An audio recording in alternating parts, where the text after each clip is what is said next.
Areko, ba't mo diretso walang rampahan dyan? Oy, areko, sabol. Tignan mo maigi, ang pintuan, bulag. Ano ka ba naman? Buko lang abot mo. Bawal overweight, areko. Ang bigat-bigat mo kasi nagduyan ka dyan. Ano ka ba naman, ateng?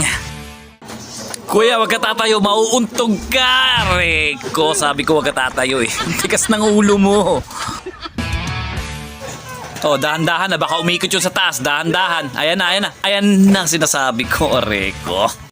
Sa una lang talaga masaya tong slide na to. Sa una lang talaga masaya dahil ayun, areko, tumalsik. Huwag mong subukang pigilan. Huwag mong subukan. Huwag, areko. Sabi ko huwag mong pipigilan eh. Alam mo yung pinakamasakit yung mapipwersa yung tagiliran mo. Talagang sobrang... Ayun, buti na lang may naglakas loob na ayusin na yung takip ng manhole. Ang dami na rin kasing nabibig. Areko, kuya, pakiayos mo yung upo mo, kuya, parang awa mo na. Malambot yung monoblock na yan. Pakiayos mo. Kung ayaw mong maging kwento, sabi ko ayusin mo yung upo mo eh.